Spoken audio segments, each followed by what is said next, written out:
Federal government charges Nigerian Shippers Council board on service delivery, heralds marine and blue economy comprehensive reform.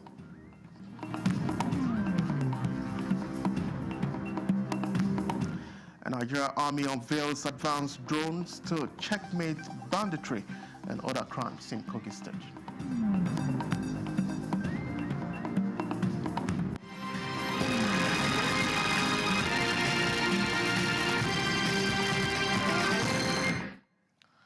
Hello, good to have you join us on the news tonight. I am Charles Alpha. The opening of Nigeria's house in Davos reflects the country's renewed hope, resolve to take its place as an active participant in shaping global economic conversations. Vice President Kashim Shettima stated this during the formal opening of the Nigerian House at the 2026 World Economic Forum in Davos, Switzerland. State House correspondent Abraman Jibrila reports.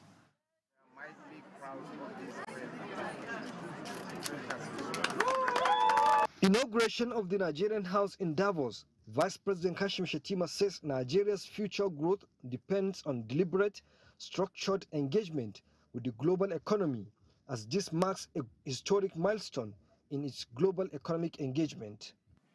The message of this House is simple and deliberate. We are replicating on the global stage what His Excellency President Bola Ahmed Tinubu has delivered at home in repositioning Nigeria's economy. We are here to engage the world from a position of strength.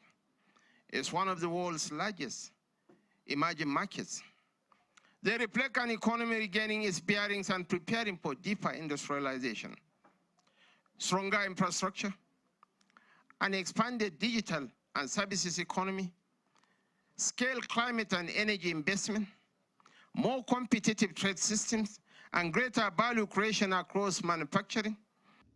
Recalling that in 2025, Nigeria's economy expanded by about 3.9%, the fastest phase recorded in over a decade, driven largely by a resilient non-oil economy that now accounts for roughly 96% of the GDP, assuring that the Nigerian House will host conversations that must have to move the nation and global community forward. From this official opening and throughout the entire week, we shall signal the above through a rich, carefully curated agenda of formal discussions and social events, which we're known for. And I encourage everyone to sign up and participate fully in the stellar lineup. Preceding the formal opening of the Nigerian House is a global business roundtable focused on building a resilient supply chain network for the energy transition. Abraman Jibrila, NTA News. Nigeria's non-oil export sector recorded its strongest performance yet in 2025, with export earnings rising to an all-time high of about $6.1 billion, representing 11.5% increase over the previous year.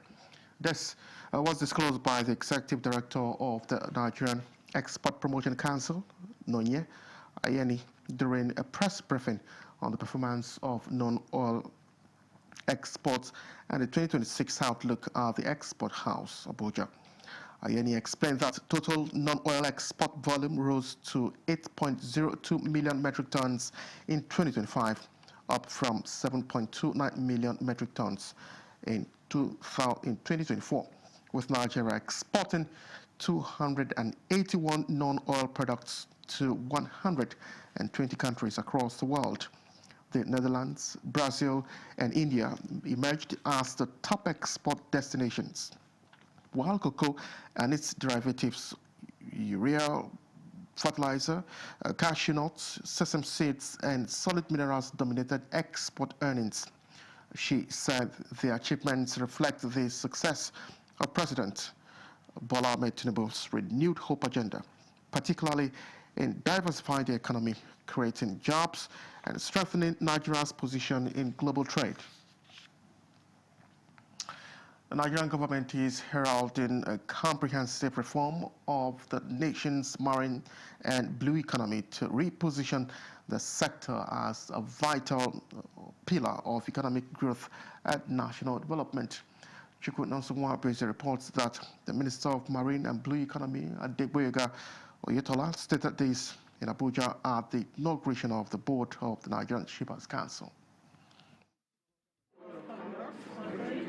The inauguration, which is in fulfillment of the provision of Section 2 of the Nigerian Shippers Council Establishment Act, Adegboyega Oyetola says, underscores federal government's resolve to uphold good governance, institutional effectiveness, and the strategic repositioning of the marine and blue economy as a driver of national transformation. As members of this board, you bear a solemn public trust. You are charged with providing policy guidance, strategic direction, and vigilant oversight in accordance with the law. The Nigerian Shippers Council occupies a critical position as the designated port economy regulator entrusted with promoting efficiency, fairness, and transparency in port pricing, charges, and service delivery. The effective discharge of this mandate is essential to reducing the cost of doing business at our ports. The new board of the Nigerian Shippers Council is being led by the former governor of Katsina State, Ibrahim Shehu Shema. We will ensure that we enhance operations using the external flows and regulations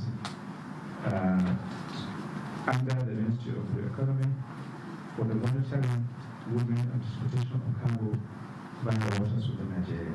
The 11-member board is expected to align with the key priority areas of the ministry through the provision of the oversight required to translate federal government policies within the sector into measurable outcomes. Chukwu Nonsonwa Bueze, NTN News. Nigeria is setting a roadmap to achieving sustainable urban development as stakeholders from across the Federation meeting in Ilori, Kwara State for the 14th National Council on Lands, Housing and Urban Development. Francis Udojo reports. The National Council meeting organized by the Federal Ministry of Housing represents the highest policy advisory platform in Nigeria's housing and urban development sector. The theme for the 14th meeting, Achieving Housing Delivery and Sustainable Cities through Effective Management, Urban Renewal, Promotion of Local Building Materials and Public-Private Partnerships in Nigeria. Participants say is timely. It reflects the urgent need to respond to pressures of rapid urbanization, population growth, climate concerns, and widening housing deficits across the country. The success of government policies ultimately lies in effective execution. And this responsibility rests significantly on directors and senior officials at both federal and state levels. As custodians of policy implementation, your technical input, professional judgment, and institutional leadership are essential in translating council decisions into programs and actions that deliver tangible benefits and lasting succor to our citizens. The present administration in Kwara State is taking unprecedented steps to finding enduring solution to age-long issues of ineffective land resource management, unregulated development of our towns, decayed metropolitan infrastructure, shoddy municipal services through policy realignments. Over the next few days, the team of directors and other top federal and state officials are expected to engage in technical deliberations and come up with coherent policies and actionable outcomes that will be adopted by the Minister of Housing and his team for the housing and urban development sector. From Ilorin, Francis Udojo, NT News. The Minister of Labour and Employment, Muhammad Maigari Dingyadi, and the Minister of State for Works, Bello Muhammad Goronyo, says the federal government is committed to human capital and educational development under President Bola Ahmed Tinubu's renewed hope agenda. Abdullahi Umar Lalu reports that this was during the Alumni Week celebration of Nagrata College in Sokoto State. Sokoto, one of Nigeria's oldest secondary institutions, was established in 1905 during the colonial era to provide elementary education. Minister of Labor and Employment Muhammad Megari Dingyadi and the Minister of State for Works Bello Muhammad Goronyo highlighted the importance of alumni engagement in national development. The Minister of State for Works disclosed that under the federal government's Renewed Hope initiative, over 100 boreholes have been provided to communities and institutions across the country, with Nagata College among the beneficiaries. We brought a number of projects under the Renewed Hope, particularly the borehole here that is functioning. It's from Ashwaju, which I believe is working, and we'll continue to bring a lot of other projects under the Renewed Hope agenda. Nagata Old Boys Association has been one of the very active Old Boys associations that has been contributing towards the development of education in Sokoto State. Other stakeholders trace the institution's progress since its inception, acknowledging contributions to projects such as hostel renovations, water supply schemes, and sporting facilities. Professor Aliu Muhammad Bonza of Usmanu Danfodio University, Sokoto, presented a paper on the role of mother tongue education in national development. The week-long activities were climaxed by a dinner attended by alumni from across the country. In Sokoto, Abdullah Omar Ilalu, NTA News. A clearer vision now feels closer than ever as elderly battling cataracts and young people living with preventable eye conditions now have hope through a new capacity building initiative by the Northeast Development Commission. Fatima Issa reports that the commission completed a 2-week ophthalmology equipment setup and training program at the Maiduguri Eye Hospital, aimed at improving access to specialist eye services across the Northeast. Beyond the installment of modern equipment, the program is about people, doctors shaping their skills, nursing gaining confidence, and patients anticipating better care. One-day activities saw specialists carefully installing and configuring state-of-the-art ophthalmic equipment, while hands-on clinical and technical training began almost immediately, turning theory into practice. Leading the session was professors and consultant ophthalmologists, supported by experienced biomedical engineers who bring decades of expertise into the training room, mentoring local professionals and strengthening institutional capacity. For health workers at the hospital, the training is expected to transform service delivery, particularly in the diagnosis and treatment of cataracts and glaucoma, 2 leading causes of avoidable blindness in the region. This people-centered approach, combining modern infrastructure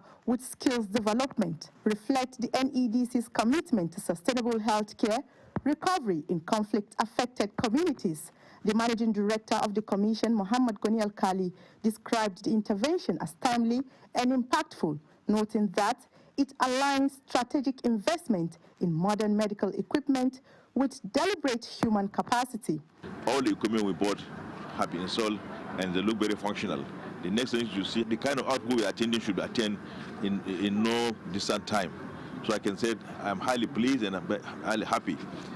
Participants include consultant ophthalmologists, resident doctors, ophthalmic nurses, and biomedical engineers from the University of Maiduguri Teaching Hospital, creating a collaborative learning environment that extends beyond Borno State. In Maiduguri, Fatima Issa, NTA News. Jigawa State Governor Omar Namadi has officially declared closed a 5-day intensive life skills development training organized by the Saldana Memorial Foundation for Jigawa citizens, describing the program as a strategic investment in human capital development. Intensive life skills development training organized for citizens of Jigawa State has been formally declared closed. Governor Omar Namadi congratulated the 110 participants for successfully completing the training, noting that the knowledge and skills acquired would positively transform their lives and enhance their contribution to society. Earlier, the chairman of the foundation and former governor of Niger State, Dr. Muazu Babangida Aliyu, commended Governor Namadi for demonstrating leadership qualities reminiscent of the late Northern Premier, Sir Ahmadu Bello de Sardauna of Sokoto. Aliu. Dr. Muazu recalled the selfless life of the Sardauna, noting that he lived modestly and died leaving behind only a mud house and a bank account in deficit, virtues he said remain a benchmark for public leadership. We have remained committed to empowering our youth by prioritizing skill acquisition and entrepreneurial growth. We have strategically directed resources toward initiatives that combat unemployment, nurture entrepreneurship, and promote self-reliance. That leadership is a test. It's a test that you will be tempted, and whatever you do, if you are not able to account to the people, you will account to God. Where there are no lawyers, where there are no witnesses, you are the witness of what you have done. Meanwhile, away from Dutse in Birnin Kudu, Governor Umar Namadi commissioned a multi-purpose shopping mall built by an APC chieftain, Farouk Adamu Aliu. The shopping complex, located along the old Maiduguri Road linking Jigawa State with the northeast, is expected to provide residents with access to a wide range of goods at retail prices comparable to Kano's Singa Market. The governor later inaugurated a microfinance bank in the town aimed at boosting small and medium-scale enterprises as part of the state government's commitments to reducing poverty by 10% annually. The event attracted dignitaries from within and outside Jigawa State, including former Katsina State Governor Aminu Bello Masari and representative of the Gombe State Governor, among others. In Dutse, Muhammad Musa Askira, NTA News. You're still watching the news at 11 on NTA News 24. We will be back with more report. Please stay with us. The National Productivity Order of Merit Award goes to the only tomato paste manufacturer to win the National Productivity Order of Merit Award by the Federal Government of Nigeria, endorsed by the Association of Private Medical Practitioners of Nigeria. This is an evidence of 100% natural goodness, great quality, and great taste. So eat healthy to live longer. Use Arisco tomato paste and products. 100% natural tomato. Now one day. Better food now. Buy now and enjoy up to 20% discount. Arisco tomato paste. From concept to creation, our engineers push the boundaries of technology, seamlessly blended performance and sustainability with a deep commitment to African ingenuity. Introducing the CNG Boss, a remarkable achievement in engineering designed to operate on compressed natural gas, a cleaner and more sustainable fuel alternative. At Innocent Vehicles, we proudly lead the way in creating greener mobility across Africa. And it doesn't stop there. From SUVs to sedans, spacious buses to electric cars, Innocent offers a wide range of models designed to meet every need. Innocent Vehicle, the pride of African roads. This is NTA News 24. Thank you for staying with us. Okwipele, a riverine community in Anambra North Senatorial District of Anambra State, is rich in agriculture and mineral resources, but her people have expressed concern over lack of basic amenities and devastating effects of oil exploration. Franklin Onyekachi has a situation report. Okwipele, a sleepy town in Obaru local government area, lies along the bank of the river Niger. Her people are mainly farmers and fishermen, just like many Obaru communities. Okwipele, with rich fertile land, lacks basic amenities. The most worrisome is the access road to the community, a federal road in serious state of disrepair. A larger portion of this road has never been tarred since creation, despite the fact that this community is a rich agrarian one. The road connects Ndoni in Rivers State and will open up the community for commerce if constructed. If government comes to our aid based on roads, you understand what I mean? Honestly speaking, you see that Anambra State will not only be oil producing, but will also be a food basket of the nation. The community is also begging for the provision of other basic amenities such as electricity. They were cut off public power supply during the 2012 flooding and have since been living in darkness. We've not had light, NEPA light, for more than 10 years. No roads, no water, no hospital, nothing. Oguipele, an oil-producing community, has suffered the consequences of oil exploration activities. They appeal to the government to come to their rescue. Natives of this community, Oguipele, express hope that their plight will be addressed by the government. From Oguipele in Obaru local government area of Anambra State, Franklin Onyekachi, NTA News. The Federal Capital Territory Area Council Election Tribunal has been constituted, and Dele Atumbi of our Judiciary Desk reports that the three-man tribunal is headed by Lateef Oladapo Abolaji, a magistrate. Administering oath of office on the Freeman FCT Area Council Election Tribunal, the Chief Judge of the High Court of the FCT, Justice Hussaini Baba Yusuf, says the inauguration of the tribunal is a solemn constitutional moment bearing directly on the stability of democratic governance at the grassroots and on public confidence in the justice system. Justice Baba Yusuf maintains that the area councils constitute the closest tiers of government to the daily lives of the people and form the basic civic order that sustains communities. He explains that where electoral disputes arise at this level, they must be resolved promptly, fairly, and strictly in accordance with the law, not by speculation, pressure, partisanship, or the sheer volume of public sentiments. Justice Baba Yusuf urges members of the tribunal to be fair and just to all the petitioners. This mandate is not to confer political advantage, validate public opinion, or serve as a battleground for partisan conflict. Rather, your singular obligation is to administer justice in accordance with the law. It is important to underscore that election petitions are sui generis. They are governed by specialized rules and strict timelines. They demand a disciplined case management and adjudication that is both legally rigorous and appropriately responsive to urgency. This tribunal serves as a court of first instance for election disputes relating to the FCT area councils pursuant to the applicable constitutional and electoral framework. In Abuja, Dele Atumbi, NTA News. Let's quickly remind you some of our top stories.